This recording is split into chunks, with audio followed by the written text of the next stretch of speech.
नमस्कार दोस्तों। मेरा नाम डॉक्टर देवेंद्र मित्तल है और ये मेरा चैनल है doctor Devendra Mittal and health updates. कल की वीडियो में मैंने आपको बताया था कि मैं आपको पोस्ट कोविड लंग फाइब्रोसिस के बारे में बताऊंगा। अगर आपको इस बीमारी के बारे में जानना है तो आप इस वीडियो को प्लीज़ पूरा देखिएगा, क्योंकि मैं आपको कुछ बेसिक्स बताऊंगा कि ये फाइब्रोसिस चीज़ क्या होती है, ये कैसे किसी पेशेंट में हो सकती है और इसका मैनेजमेंट कैसे होता है। तो फर्स्ट ऑफ ऑल आप ये समझिए कि जो आपके फेफड़े हैं वो एक इलास्टिक टिश्यू है। इलास्टिक टिश्यू का मतलब कि वो खिंच सकते हैं और फिर वो अपनी जगह पर वापस आ सकते हैं, जस्ट लाइक अ रबर बैंड। क्योंकि जब हम सांस लेते हैं हमारे फेफड़े एक्सपैंड करते हैं, सांस छोड़ते हैं तो कॉन्ट्रैक्ट करते हैं, कॉन्ट्रैक्शन होती है, एक्सपेंशन होती है, रिलैक्सेशन होती है। ये सारी चीज़ें एक ऐसे टिश्यू में होती है जिसके अंदर इलास्टिसिटी होती है। लेकिन अगर उस टिश्यू की इलास्टिसिटी ख़त्म हो जाए या उसकी इलास्टिसिटी रिस्ट्रिक्ट हो जाए तो उस टिश्यू को हम कहते हैं कि वो टिश्यू फाइब्रोज्ड हो गया है।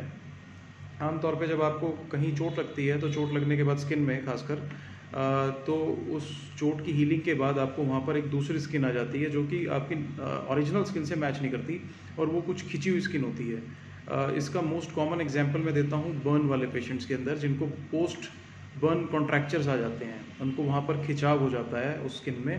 सो the fibrosis is similar to that thing.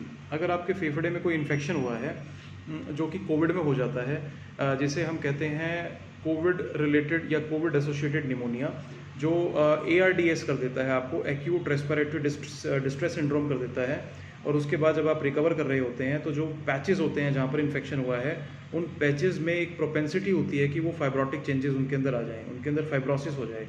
तो ऐसा फाइब्रोसिस उन पेशेंट्स के अंदर ज़्यादा कॉमन है जिनको बहुत सीवियर निमोनिया हुआ है, जिनका CT स्कोर 15 प्लस रहा है, या वो पेशेंट्स जिनको मैकेनिकल वेंटिलेशन की ज़रूरत पड़ी थी, हाई फ्लो ऑक्सीजन की ज़रूरत पड़ी थी और जिनका ICU स्टे प्रोलॉन्ग था, प्लस उन्होंने स्टेरॉइड्स लिया था। तो अगर ऐसे पेशेंट की कैटेगरी है हमारे पास तो उन पेशेंट्स के अंदर ये मोस्ट कॉमनली देखा जाता है, जिसे कहते हैं पोस्ट कोविड लंग फाइब्रोसिस। आमतौर पे इसका जो डायग्नोसिस है वो पेशेंट के CT स्कैन से किया जाता है और CT स्कैन में 3 फाइंडिंग्स आती हैं। 3 फाइंडिंग्स में सबसे इम्पॉर्टेंट फाइंडिंग है वो है mild opacities which are usually present in the lower lobe of your lungs. Secondly reticular formation in your lungs, कि एक मकड़ जाल बन गया है आपके लंग्स के अंदर उस फाइब्रोटिक पैच का, जिसे हम रेटिकुलर फॉर्मेशन कहते हैं, जिनको रेटिकुलर ओपेसिटीज़ कहते हैं। और तीसरा, कई पेशेंट्स में फेफड़े बहुत खिंच जाते हैं और ये मोस्ट कॉमनली स्मोकर्स के अंदर होता है, जो कि जिनकी स्मोकिंग की हिस्ट्री है, जिनको कोविड हो गया, निमोनिया हो गया, उसके बाद वो ठीक हो गए तो उनके लंग्स के अंदर ब्रोंकाइटिस के चेंजेस आते हैं। तो ये 3 फाइंडिंग्स हैं, पहली mild opacities, second reticular opacities and third bronchitis और ब्रोंकाइटिक चेंजेस। तो अगर ये 3 चीज़ें आपको CT स्कैन में आ रही हैं तो इसका मतलब आपको पल्मोनरी फाइब्रोसिस है, और that if you are a post covid case तो that is probably because of covid. So it is called as post covid lung fibrosis.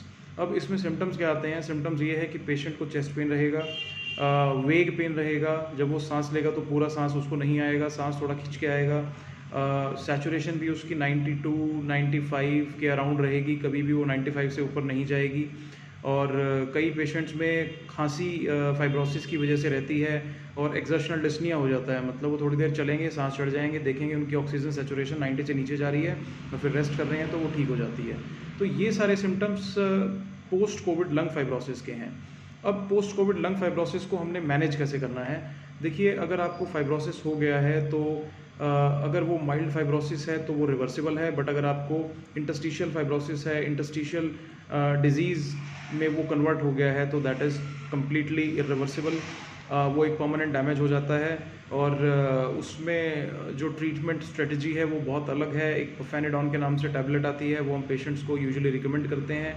लेकिन वो पेशेंट्स जो कि अर्ली स्टेज ऑफ फाइब्रोसिस में हैं, वो अगर लंग्स की एक्सरसाइज करते हैं, रिहेबिलिटेशन एक्सरसाइज करते हैं, साथ में वो योगा करते हैं या प्राणायाम करते हैं, जिसको मैं रिकमेंड करता हूँ 2 महीने के बाद, या अगर आप कुछ आयुर्वेदिक या एलोपैथिक फॉर्मुलेशंस हैं वो लेते हैं अलॉन्ग विद लाइफस्टाइल मॉडिफिकेशंस, कि अगर आप स्मोकिंग कर रहे हैं तो आपने स्मोकिंग छोड़नी है और आपने वेट रिड्यूस करना है। अगर आपका पॉट बेली फैट है तो ऐसे पेशेंट्स फाइब्रोसिस से रिकवर कर जाते हैं। उसमें टाइम लग जाता है, 6 महीने से 1 साल तक लग जाता है। स्टडीज़ इस पे चल रही हैं। But post covid lung fibrosis is a very dreadful disease, और ये दिक्कत आपको इस हद तक ज़्यादा हो सकती है कि आपको लाइफ टाइम ऑक्सीजन की ज़रूरत पड़ सकती है। तो ये मैंने आज आपको बिल्कुल बेसिक सा बताया है पोस्ट कोविड लंग फाइब्रोसिस के बारे में, उसके डायग्नोसिस के बारे में और उसके मैनेजमेंट के बारे में। नेक्स्ट वीडियो में मैं अपनी हार्ट वाली सीरीज़ को कंटिन्यू रखूँगा। तब तक के लिए प्लीज़ इस वीडियो को लाइक करिए, चैनल को सब्सक्राइब करिए और इस वीडियो को फॉरवर्ड करिए उन लोगों को जिन्हें इस ज्ञान की बहुत ज़रूरत है। बहुत बहुत धन्यवाद, शुक्रिया।